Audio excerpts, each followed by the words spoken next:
There are so many reasons not to skip breakfast.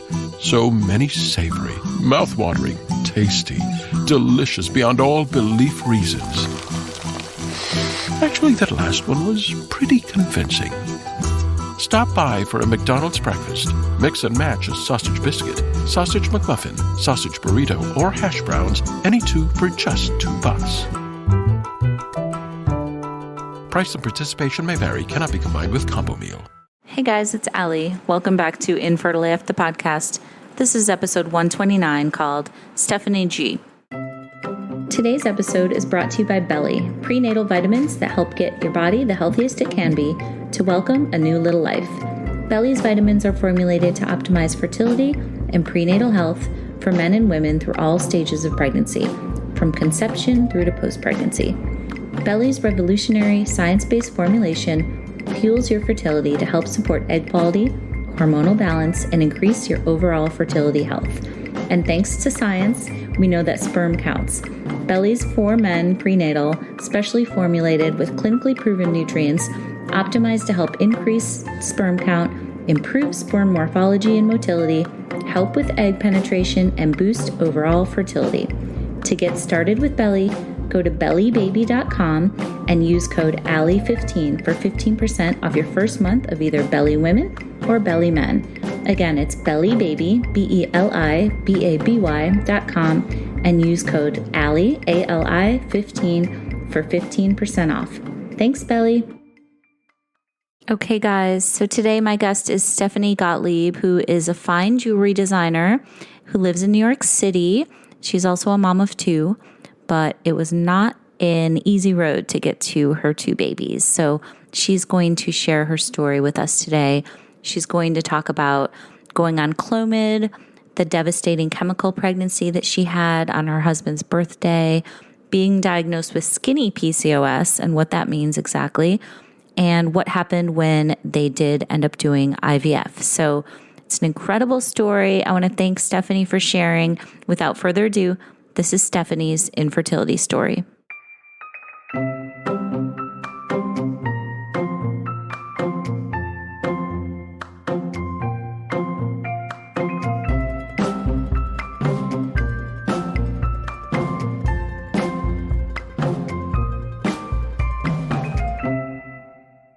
Hello, Stephanie. Thank you so much for doing this today. How are you? I'm great. Thank you for having me. I'm excited to share a little bit with you. Yeah, I can't wait to get into your story. So I know a little bit about it, but I always like to kind of start at the beginning and ask, did you always want to be a mom? So I definitely always wanted to be a mom, but I'm not the girl who had like this vision of the house and the white picket fence and how many children I would have and being at home with them all the time. That just wasn't really ever something I saw for myself. I'm someone who loves work and loves what I do. So I knew that I wanted to grow a family, but I also knew that working was going to be such a big piece of my life. Mm-hmm. And so it's been really interesting over the last few years, kind of navigating through nurturing my first baby, which was my business. And then, of course, being available and here for my two actual children. Right. Okay. So tell me, fast forwarding a bunch, what happened when you started to try to have kids? Did you start to have problems right away? Or when did you know something wasn't going as planned?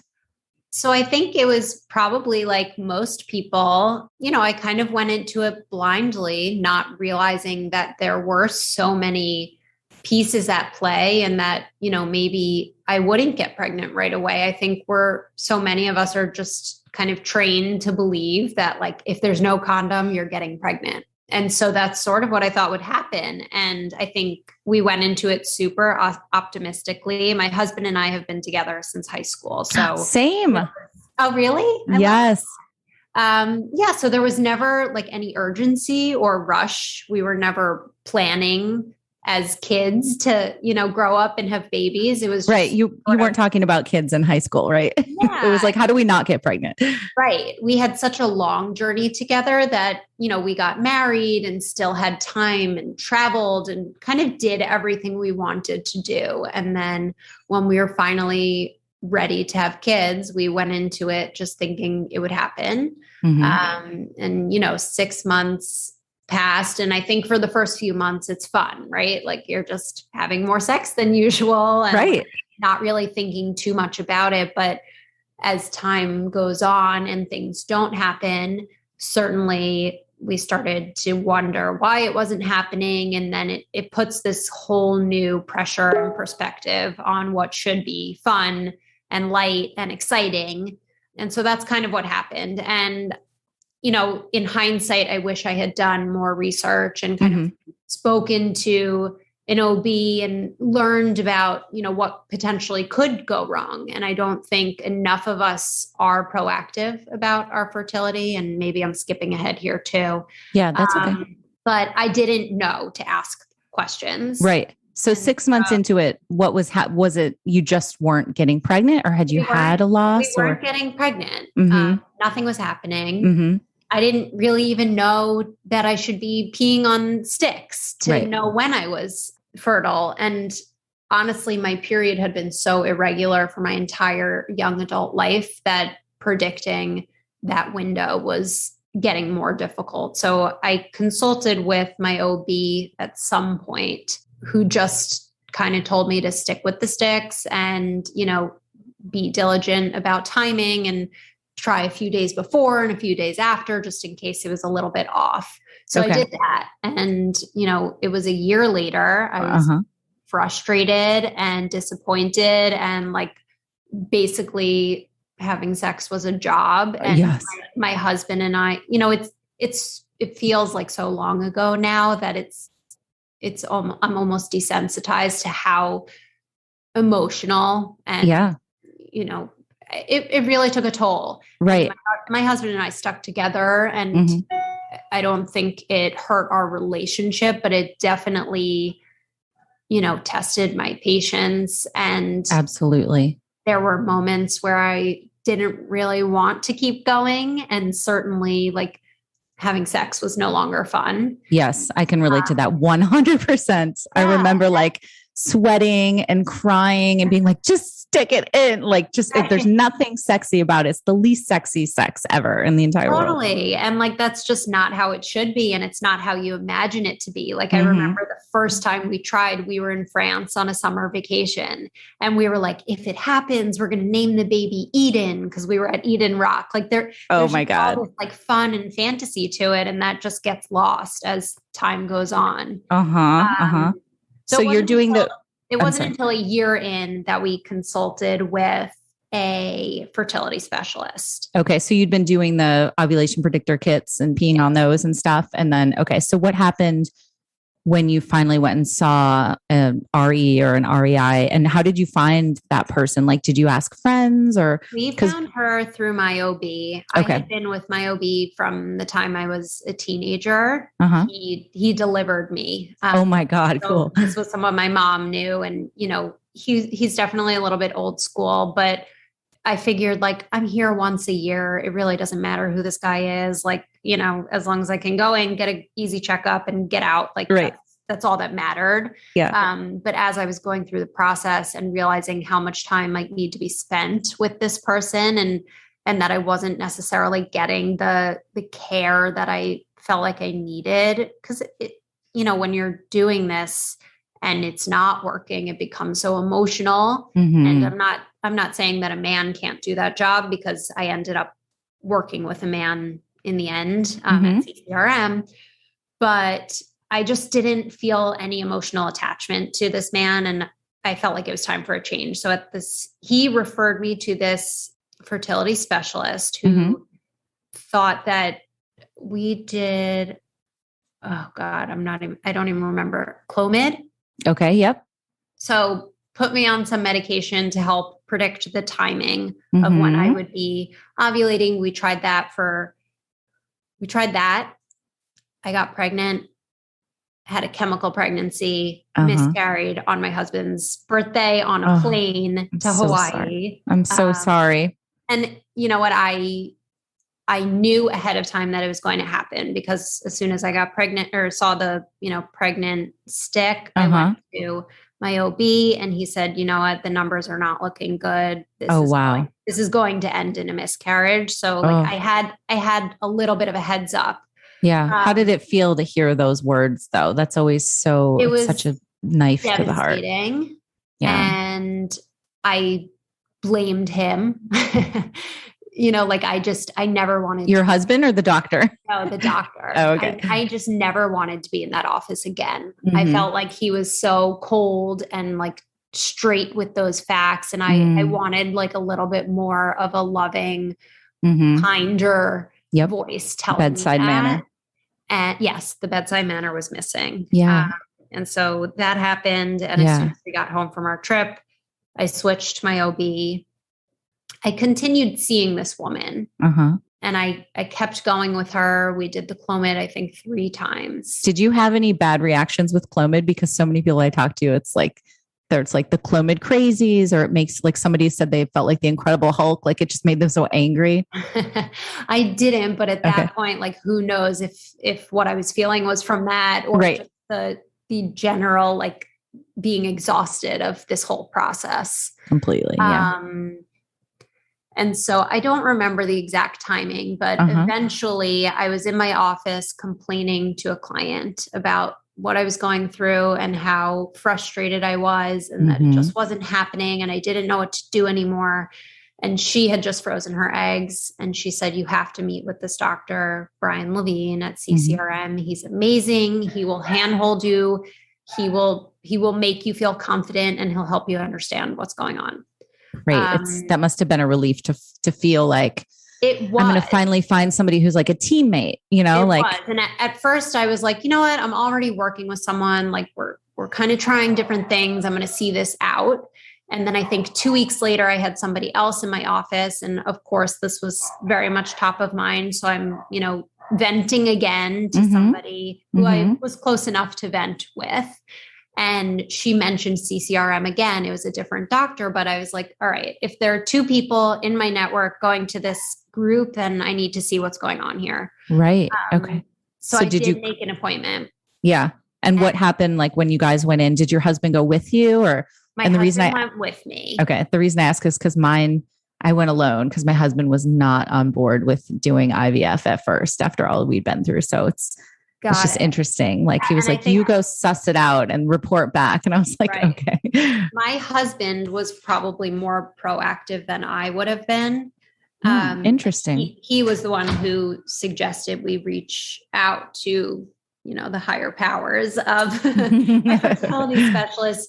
I was of the mindset that like when it's meant to be, it will be. But thank God he sort of forced my hand a little bit. Yeah. That all the pieces came together. Right. When we went to Dr. Levine, like the first thing he said is like, you have classic symptoms of someone with what they call skinny PCOS or thin PCOS. Okay. So did he explain what that meant to you?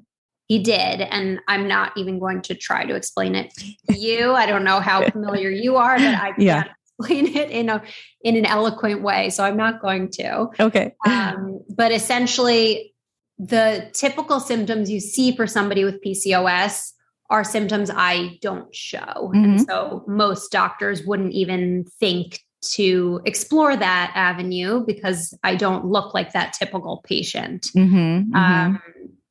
And so like my first instinct was just pure rage that like I've been seeing one OB for my entire life and never has this come to light.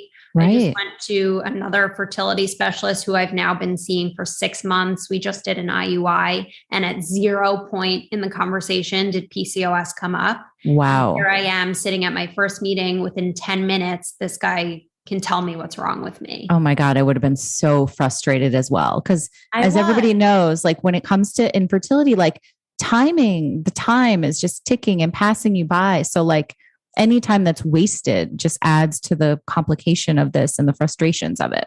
100%. I was purely mad that nobody else stopped to say, what's going on here? Why isn't it working? And could this be an option? Right.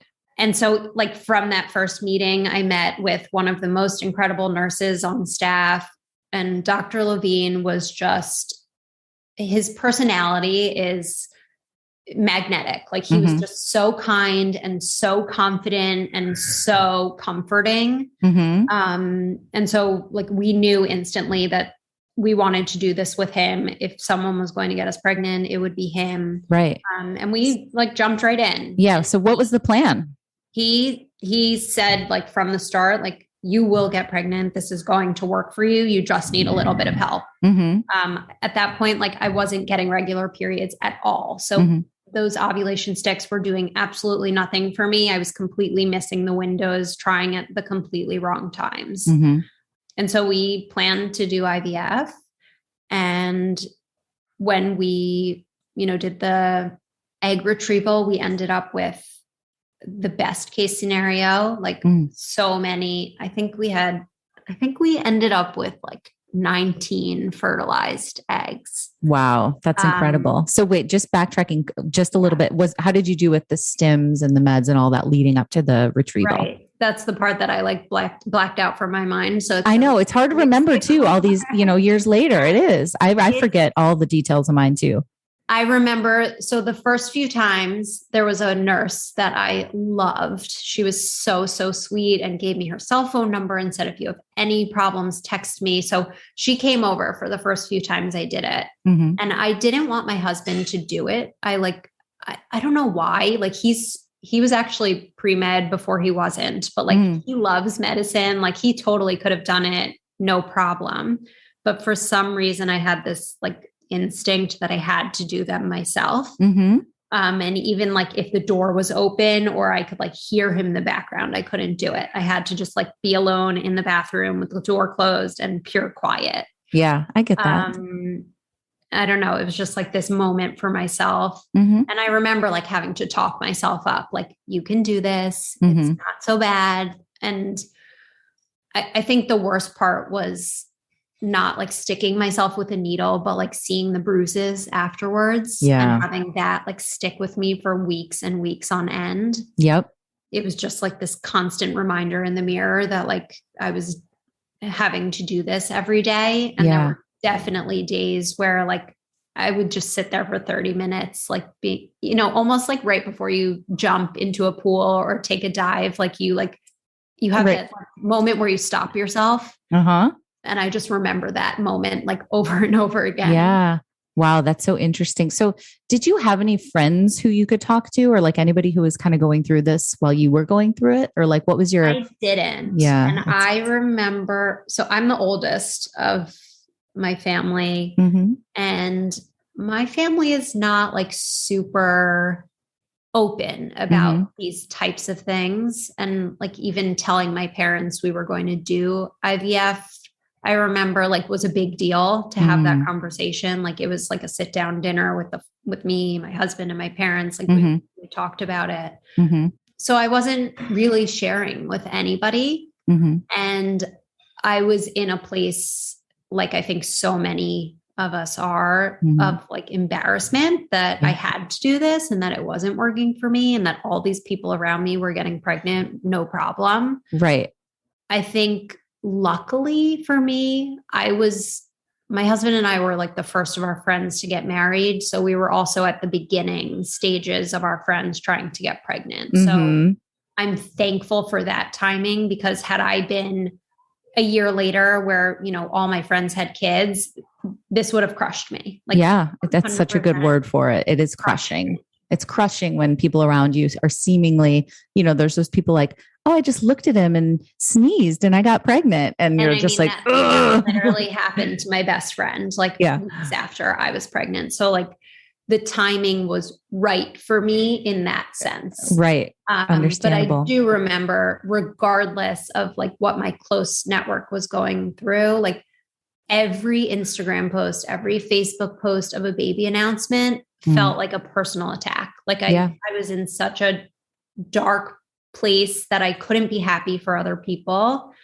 I like skipped my friends' kid's birthday party because I just didn't want to be surrounded by little kids. Like I just wasn't in a good place. Yes. Thank you so much for saying that, because I know so many of us feel that way, but it's not talked about a lot, and it's okay to feel that way. You don't have to go to the birthday party. You can be not happy for somebody or you can be happy for someone and not happy for yourself. It's so complicated. So I think that it's so important to normalize those feelings and let anybody listening know that it's okay to skip the baby shower. It's okay to feel attacked when you see a bump picture, 100%. Yeah. And it's also like just something to know. And, hopefully this provides a little bit of light, is that like when it does happen or when you find your journey, all of that goes away, or it did for me at least. Like I even talking about this now, a couple of years later, it takes me a minute to remember all of that and all of those feelings. Yeah. That's so good to know.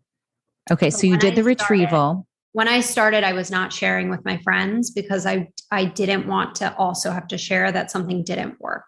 Mm-hmm. Yeah, that makes a lot of sense. When I was doing the shots, I hadn't told my friends yet.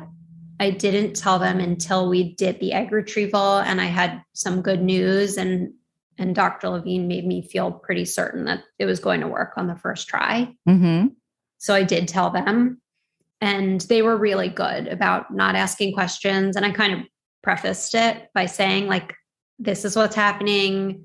I'm going under anesthesia. So like, I want the people who care about me to know. Right. That. Exactly. And I don't really want to be asked any other questions. Like when I have something to share, I'll share. Yeah.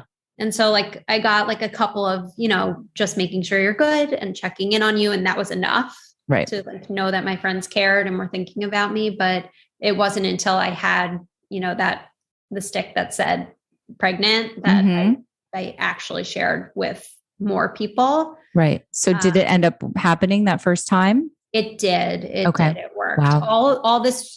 All of this time I was also doing acupuncture. I kind of forgot about that too. Mm-hmm. And my acupuncturist was more of like a therapist than anything else. And just like someone who I felt like I could confide all of these feelings in. And, she shared the entire journey with me. So there was that one person I was talking to. It just wasn't someone who I previously had any relationship with, but it was nice to have that completely outlet who wasn't my husband. Yeah. Yeah. That makes a lot of sense. So what did it feel like when, you went through the retrieval, and then did you do a frozen transfer or fresh? CCRM does something different than what others do. They like wait longer. They allow it to develop further. Uh-huh. And I think that gives them more insight into like the health of the embryo. Do you know if you had your embryos tested, genetic testing? We did. Yes, we did. So, we were only we asked Dr. Levine to just pick the healthiest of the bunch. Didn't really care if it was a boy or girl. Yeah. We had some insight that the boys were looking healthier than the girls. So we kind of had a feeling it would be a boy, but didn't learn that until later. Yeah. But yeah, it worked. Oh my God. And how did it feel when you saw that positive beta or the positive pregnancy test? Did you test at home before you got your beta? No, we went into him. Yeah. I think it was disbelief. It was obviously like pure elation. Mm-hmm. And, I was sort of expecting it to work because of how confident Dr. Levine seemed. And I can only imagine how crushed I would have been had it not been successful. Right. But he really made me feel like this was going to work for me. And it was just the best moment. It really was. And it felt like, it just felt right. Right. That's so good. I'm so glad you guys had such a good relationship. And like I said, like working together as a team and him giving you confidence. That's so important. It continues to be amazing.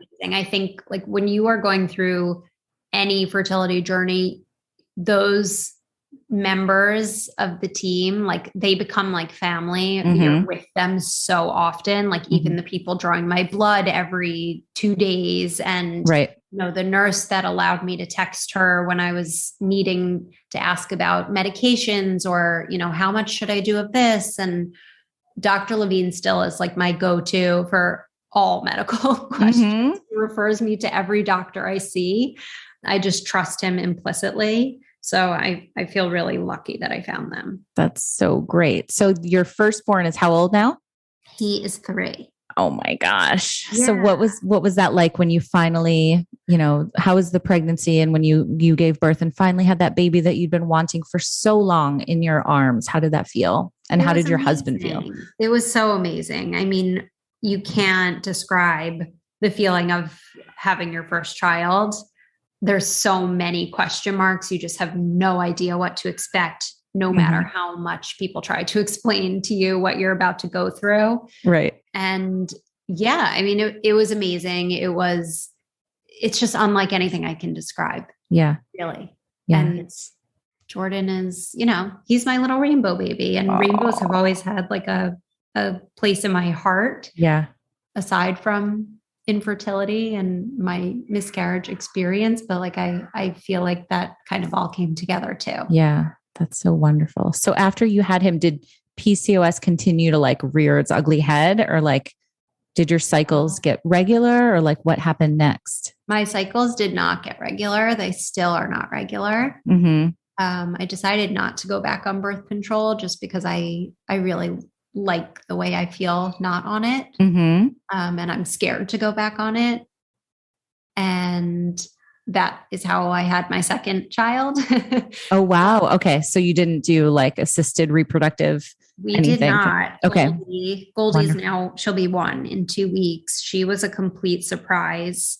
And I didn't find out I was pregnant until I was 10 weeks. Oh my gosh. Wait, tell me about that. Let's unpack that a little bit. So what happened? I guess we had sex. Oh, right. Okay. 10 weeks later, I couldn't button my pants, and I looked in the mirror and I was like, I'm either gaining a lot of weight or I'm pregnant. And I fully didn't believe that I was pregnant, because I was led to believe that like, I really can't get pregnant on my own, that I need this assistance. Right. I already had an appointment scheduled for April, this past April, like to go back to Dr. Levine and put our plan together for this summer. I would have started IVF again. Okay. And so I took a pregnancy test. It was the day of my husband's birthday, like 2 years after that first miscarriage. Oh, wow. And it said pregnant, and I did another one, and I was hiding it from my husband because I didn't want to like get his hopes up unless it was real. Right. And I texted Dr. Levine a picture, and I was like, can this be? Oh. And he's like, it totally could be. The line is faint, but it looks like you might be coming on Monday. So he was the first person who knew before Brett. That's amazing. But I showed Brett the pregnancy test on his birthday, like right before we had dinner with all of our friends. Oh. Was he just elated? Yeah.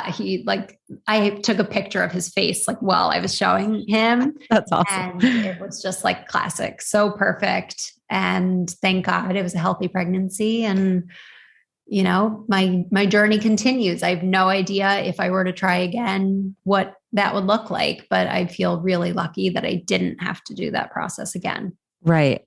Oh my gosh. What a story. Before we wrap it up, I want to hear about, I know you're doing this amazing campaign with CCRM for their F word collection. And I love what they say, their goal is destigmatizing the conversation around fertility, which is obviously the goal of this podcast as well. So can you tell me a little bit more about why you're so passionate about the cause? And I also want to talk about what you've created, which are this beautiful flower bracelet, which is just so stunning. Yeah. So I didn't share at any point in my journey publicly that I had undergone IVF. The only people who knew were close family and friends who I felt close enough to share that with. And I even went so far as to tell my close friends, I'm not sharing this publicly. I don't really want people to know. I still felt like I was in this place of embarrassment that I had to undergo IVF. And then I remember being at one of my appointments and seeing someone I knew in the office. And I remember having this panic of okay, now someone knows that I'm here and that I'm doing this. And now I need to figure out this path. Do I tell people? Do I not? And I texted her after and just said like, I don't know how you feel about your journey, but like, I'm keeping mine pretty quiet. Like, I'm happy to be a resource for you. I don't know what stage you're at. Like, I just wanted her to know like where I was at. Yeah.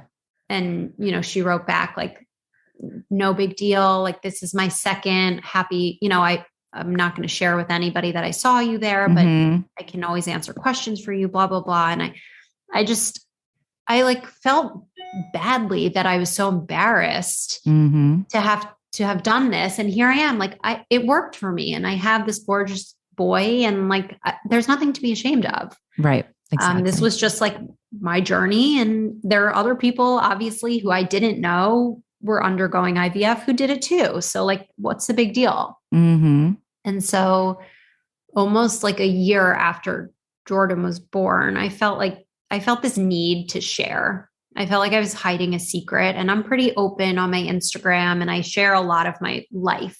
And I felt like I had this like dirty secret that I've been hiding for a full year. And if I want to be honest and I want to be forward with my followers, like, this is something they should know. Right. So we had this product that launched called the I Am Bracelet. And it's this string bracelet with a little diamond on top, and each string color represents a different adjective. And so I named the light purple the hopeful bracelet. And it was sort of my way of sharing my story and kind of reaching out to my network and community and telling them that like, I did this was my experience.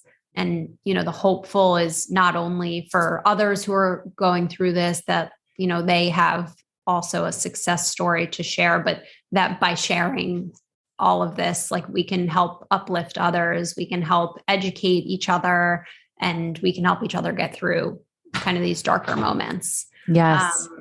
So that was my I Am Bracelet launch. And that just kind of opened me up to being more of a spokesperson for, undergoing IVF and having experienced this. And it allowed me to network with others who had this similar experience. And I think CCRM was kind of excited to have a new face to share the story, voice. Right. Because I think like when you see someone who you respect and admire talk about it, somehow it makes it feel better. 100%. Yep. So, working closely with CCRM has just been part of my like after journey. Like, I want to, pay it forward. And yes, I love that. Hope that others maybe don't feel so ashamed if they have to pursue IVF or any other kind of fertility treatment. I just think it's so important to engage with others and mostly to educate ourselves, because I think so many people go into it blindly and don't learn enough about what might be ahead. Yes, I could not agree with you more. I was so naive and blind going into it, and I have the same goal, just educating and uplifting. And I just love that. I love female founded brands, and I love what you're doing, not only with CCRM, but just in general and your message. So I can't thank you enough, Stephanie, for sharing this today. And pleasure. I'm going to tell everybody. Yeah, the bracelet that we're doing now, I didn't really even talk about, is this flower, which to me is like a symbol of life and hope, and, in a very quiet and subtle way. So for me, the goal is that anyone buying it to support CCRM and all of the amazing foundations that they're working with can do that in like a really delicate way, gift that to somebody who's going through a hard time, or wear it yourself as like a daily symbol of what you're going through. And you're a warrior and you can get through this, and there's kind of light at the end of the tunnel. And it's just a small way that we can give back.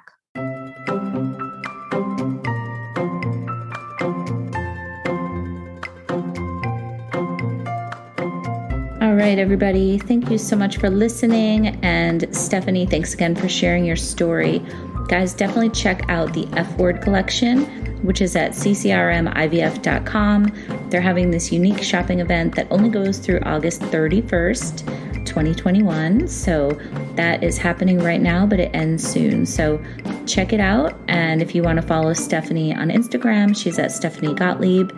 And I also wanted to tell you, as always, definitely check out Fertility Rally if you guys are looking for more support in going through your own journey, be it infertility or building your family through ART. But we are there to support you. We are here for all of it.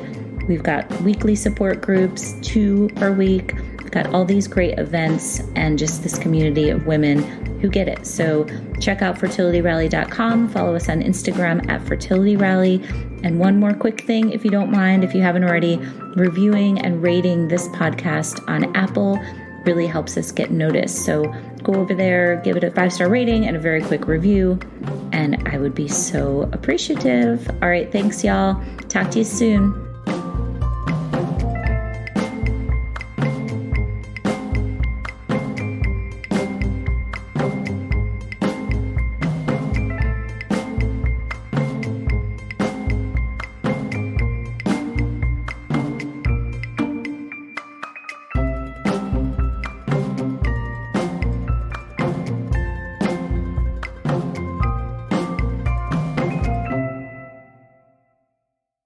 Anyone can be ready for back to school, but with Staples Connect, you can be more than ready. Like, I got everything from my classroom and saved a ton ready. We've got more backpacks, more pens, and more supplies than you ever thought possible. So double knot your shoes, gas up the minivan, and smear war paint on your face. Staples has everything you need and more for the new school year. Let's do this.